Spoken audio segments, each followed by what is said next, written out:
Welcome to the new video of Neurophilos. Get ready to dive into a gripping tale that will leave you breathless, thinking, and inspired. Whether you're here for the mystery, the drama, or the unexpected twists, you're in the right place. Make sure to hit that like button, drop a comment, and subscribe so you never miss another powerful story. Let's begin. The illusion of freedom.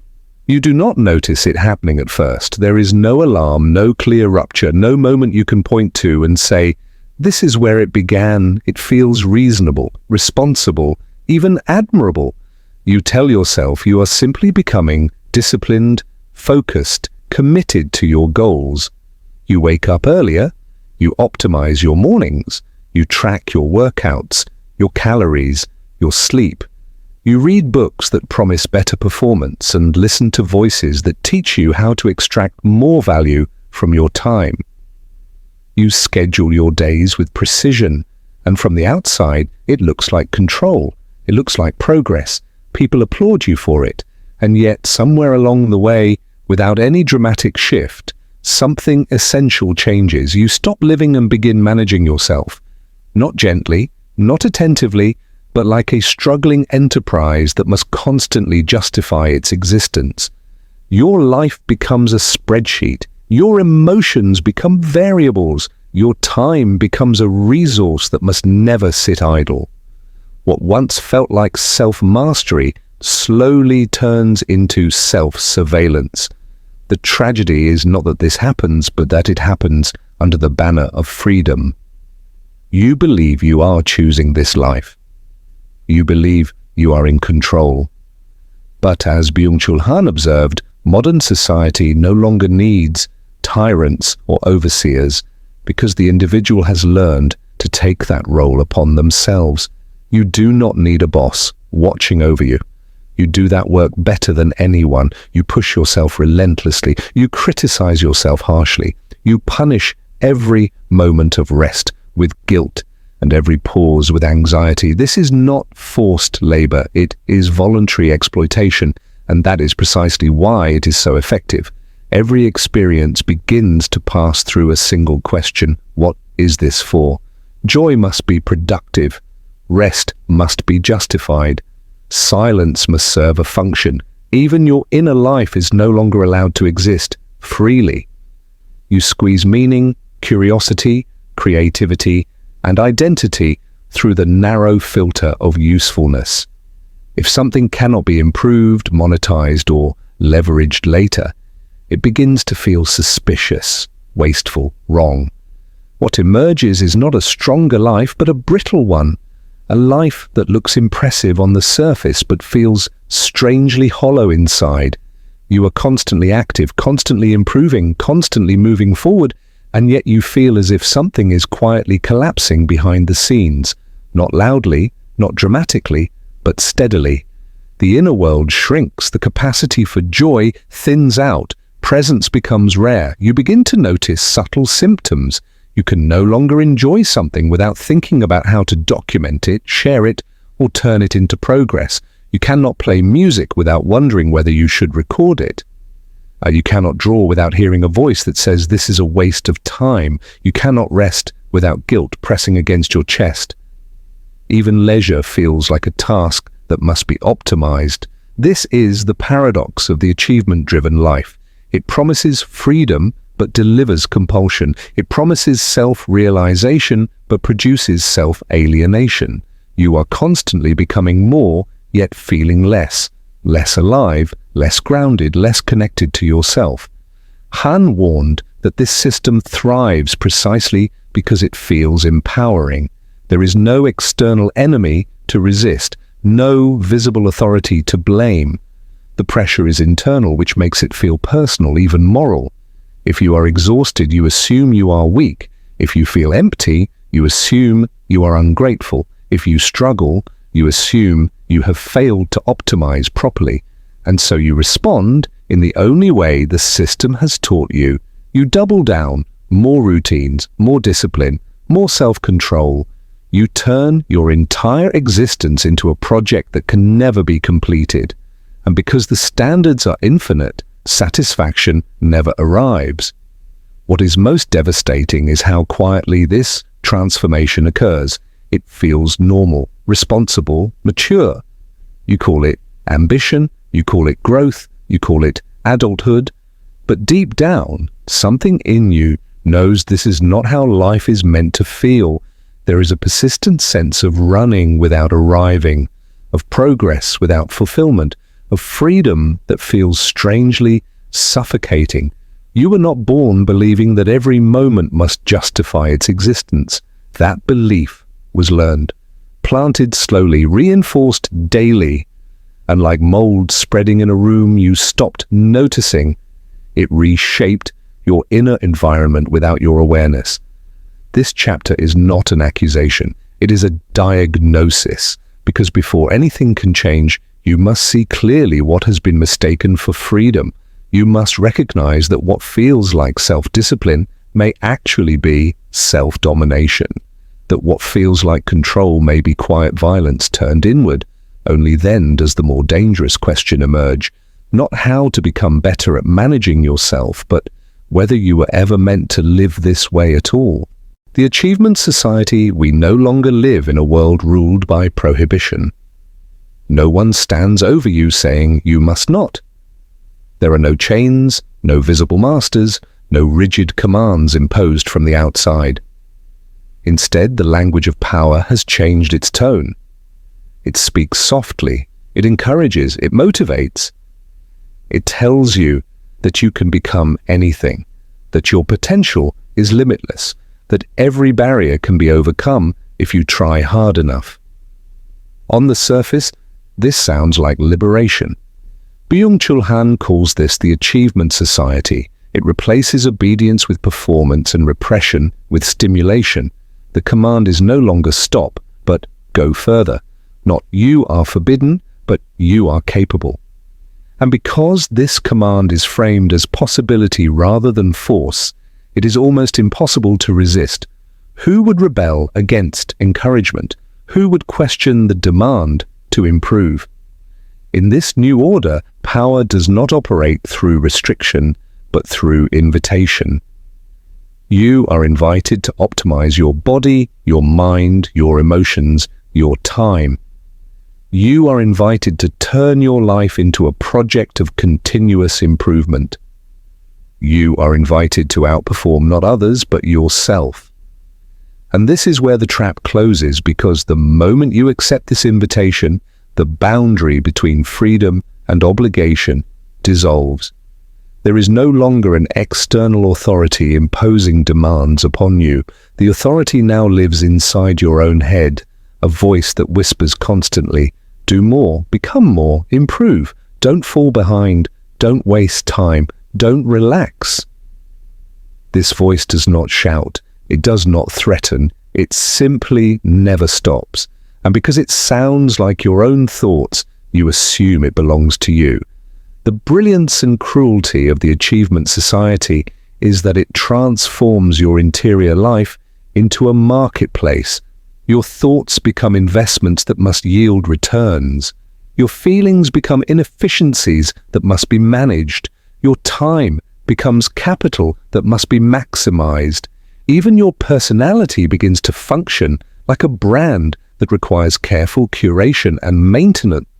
You are no longer simply living, you are constantly producing value. But value for whom? Often no one, often nothing tangible at all. Yet the logic of performance has lodged itself so deeply in your psyche that life outside of it becomes unimaginable.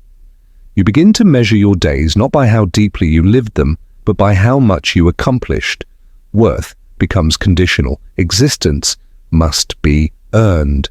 Han describes the subject of this system as the entrepreneur of the self, a person who manages their own life as if it were a startup in constant need of scaling. You are both employer and employee, manager and laborer, investor and resource.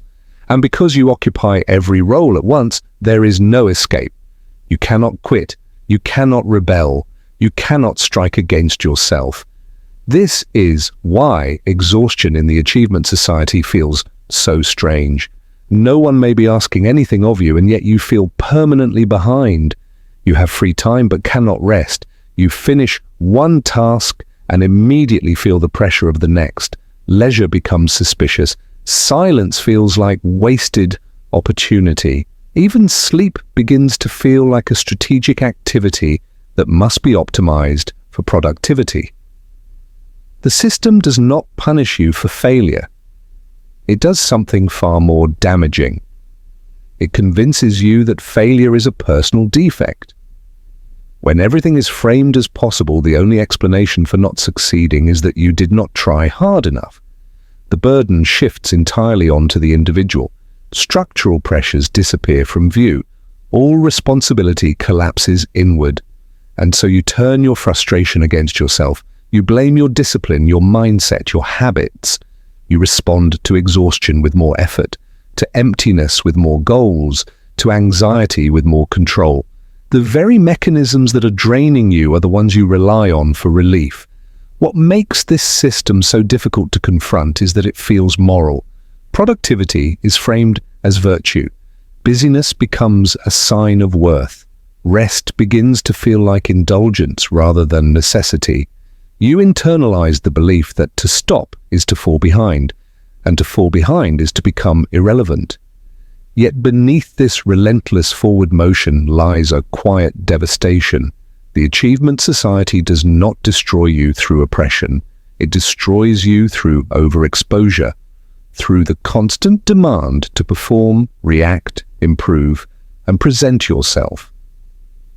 There is no protected interior space left untouched by evaluation. You become visible everywhere and present nowhere, active but hollow, capable but exhausted, free in theory, trapped in practice. This is the deeper violence Han identifies. Not the violence of force, but the violence of self-coercion, a system that no longer needs to dominate you because you have learned to dominate yourself. And as long as you believe this domination is freedom, the cycle continues without resistance, until one day you begin to sense that something is wrong. Not with your effort, but with the logic itself. Not with your discipline, but with the demand that discipline never end. And that realization, fragile as it may be, marks the first crack in the Achievement Society's hold over your life. Burnout without force. There is a moment in every exhausted life when motivation begins to feel indistinguishable from violence. It does not arrive loudly. It does not announce itself as cruelty. It arrives dressed as encouragement, as positivity, as the familiar language of self-belief. You are told that drive is strength, that pushing yourself is noble, that limits exist only to be overcome. At first, this feels empowering, but what happens when the push never ends? Byung-Chul Han argues that modern burnout is not the result of external oppression, but of excessive positivity. When the world tells you that everything is possible, every obstacle negotiable, every weakness correctable, exhaustion stops being circumstantial and becomes existential. If you are tired, it must be your fault. If you are overwhelmed, it must mean you are not trying hard enough. The system does not say this explicitly. It simply lets you draw the conclusion yourself. This is how burnout becomes deeply personal. In earlier forms of domination, exhaustion could be traced to an external source, a factory, a boss, a schedule, a visible demand. Today, those forces are diffuse, internalized, almost invisible. You are not crushed by someone else's expectations. You are crushed by the image of who you think you must become. The Achievement Society does not break you through force. It breaks you through seduction. It whispers that you are capable of more and slowly transforms that possibility into obligation. Ambition turns into pressure. Potential becomes a burden. Self-improvement mutates into self-punishment. You begin to feel that rest must be earned, and that any moment without visible progress is a moral failure. Eventually, a devastating belief takes root. If I am not constantly achieving, I do not deserve to exist. This belief is rarely spoken aloud, but it governs behavior with ruthless efficiency. It is why lying in bed feels irresponsible, why taking a walk without tracking it feels pointless, why reading fiction feels indulgent, why silence makes you uneasy. Your worth becomes inseparable from output. Han describes this condition as the overload of the self. Burnout is not caused by too many tasks, but by too much identity. You are no longer tired because you work too much. You are tired because you are constantly required to be someone improving, someone progressing, someone optimizing. The self becomes an endless project with no completion date. In this state, the mind turns hostile. Every pause triggers guilt. Every imperfection invites self-criticism. You do not simply feel exhausted, you feel inadequate. People no longer say, "I'm tired." They say, "I'm failing." Burnout becomes an injury to the soul rather than the schedule. And the cruel paradox is that the more depleted you become, the tighter the achievement mindset grips you. You respond to exhaustion with new routines, new systems, new hacks, new goals. The same mentality that caused the collapse is the one you rely on for rescue. Healing is framed as another optimization problem to be solved, and so it never arrives. Han warns that this creates a closed loop of self-destruction. The achievement subject is both master and slave, general and soldier, exploiter and exploited. You cannot rebel against the system because you are the system. You cannot escape the pressure because it comes from inside your own identity. This is why burnout today feels so isolating. There is no one to blame and no clear enemy to resist. The struggle feels private, even shameful. You assume others are managing better. You assume the failure is yours alone. And so you push harder, convinced that relief lies just beyond the next milestone. But the milestones keep moving. The goals keep multiplying. Satisfaction keeps receding. You are running on a treadmill powered by your own fear of not being enough. And because this fear has been normalized, you call it ambition. Han describes the darkest aspect of this condition with brutal clarity.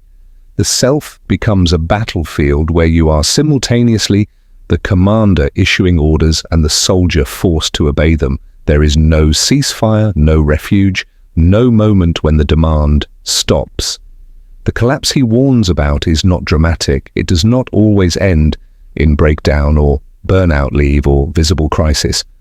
Often it unfolds quietly as chronic anxiety, as emotional numbness, as the sense that life is passing by while you are busy preparing for it. The self burns out not because the world demands too much, but because it has learned to demand everything from itself.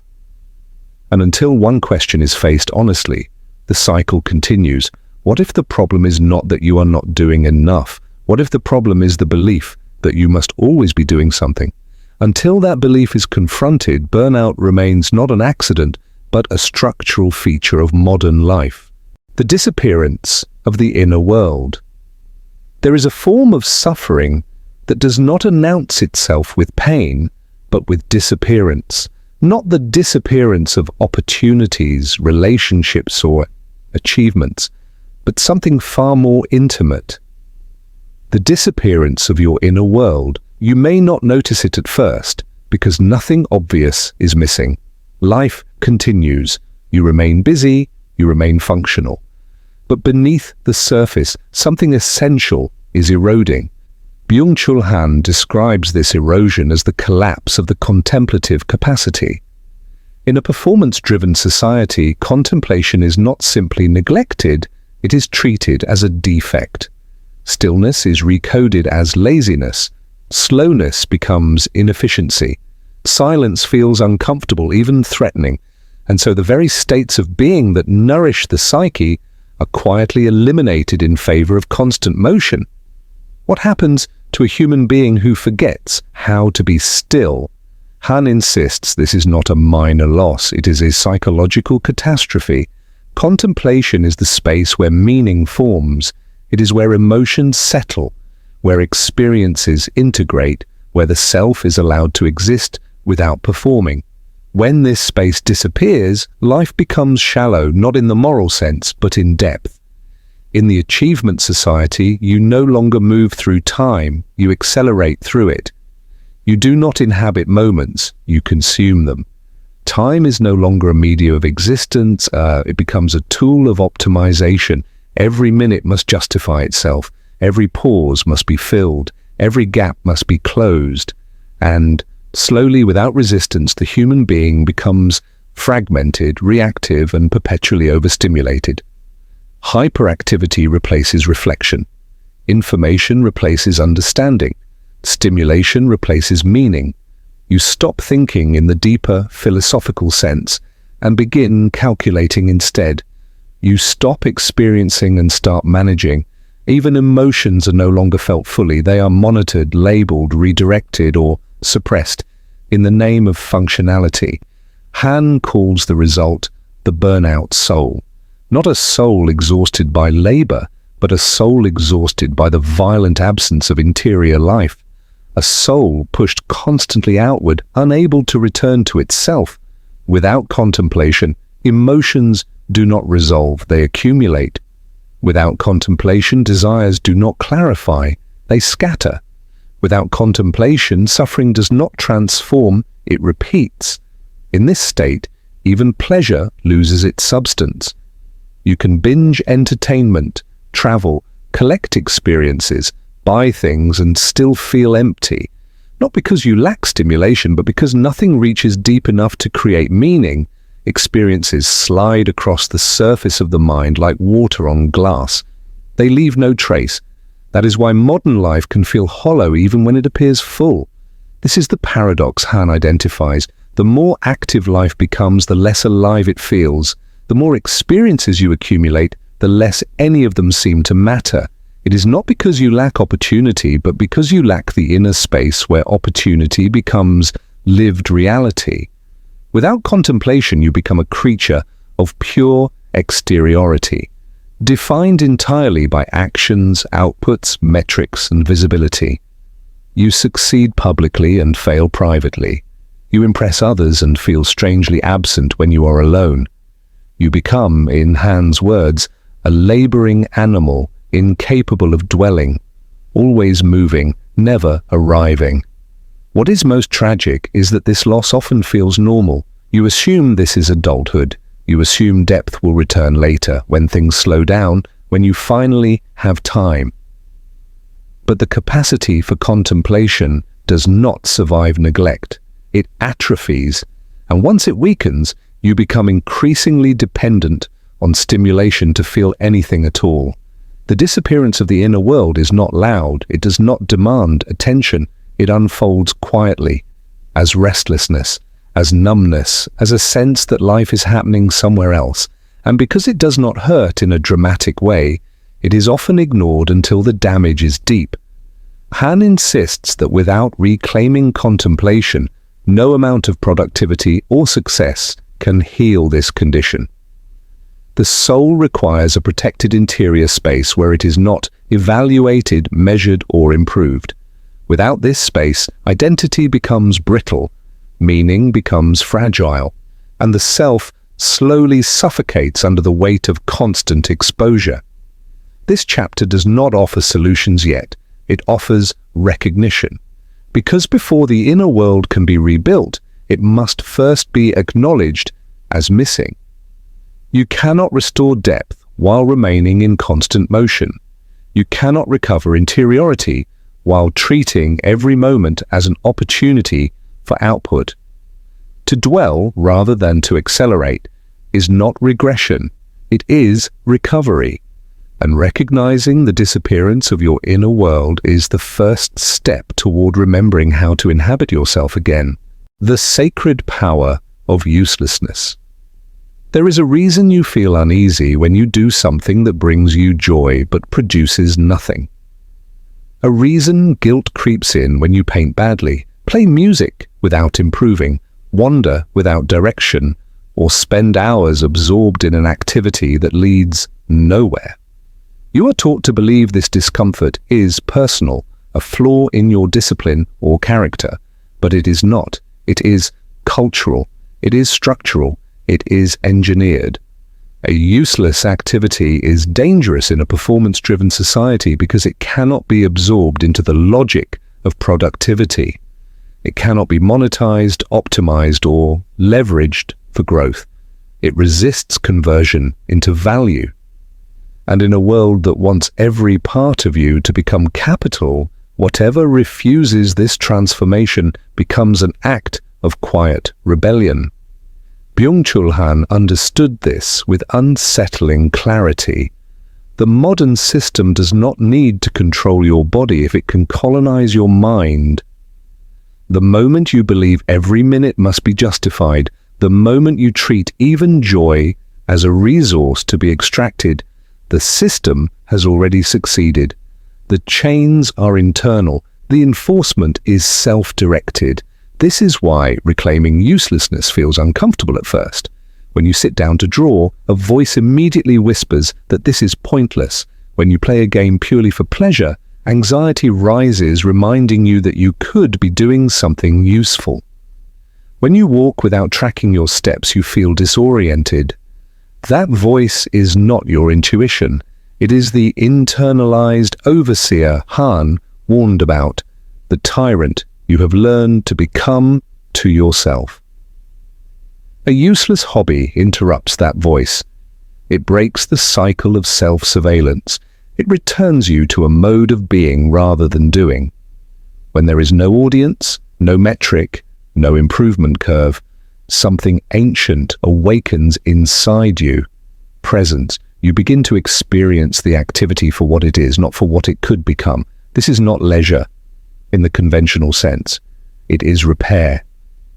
It rebuilds the inner room that constant performance demolished.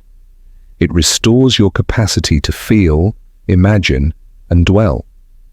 It reconnects you to the depth you lost while trying to become a more efficient version of yourself. True freedom, Han insists, is not the ability to pursue infinite goals, but the ability to step outside the logic of goals altogether. A useless activity creates non-teleological time, time that does not point toward an outcome, time that is lived rather than used. This kind of time is rare, and it is sacred. When you practice uselessness consistently, subtle changes begin to occur. Your nervous system exits constant alert. Anxiety loosens its grip.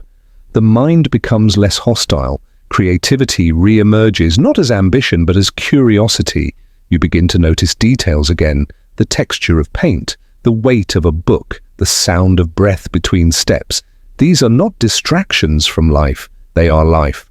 Over time, your sense of self recalibrates. In doing something with no purpose, you encounter a version of yourself that is not defined by achievement, a quieter identity, a self that does not need justification. This is the part of you that existed before the world taught you to perform. Reconnecting with it changes how you relate to everything else.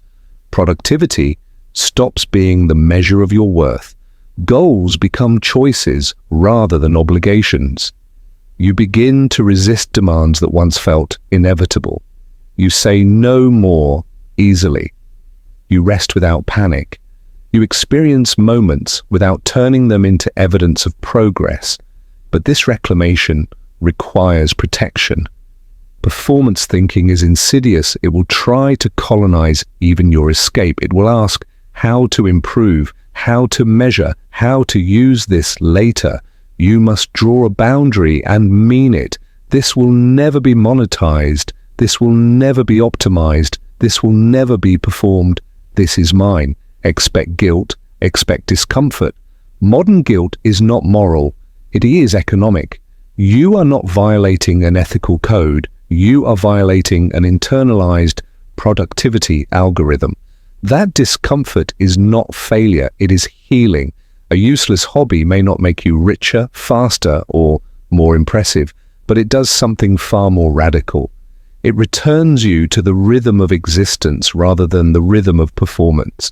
It reminds you that you are not a machine, not a brand, not a project, but a person whose worth does not depend on output. In a society obsessed with efficiency, choosing uselessness is resistance. Quiet, personal, powerful. It is a declaration that your life belongs to you, not to the market, not to the algorithm, not to the endless pressure to become more.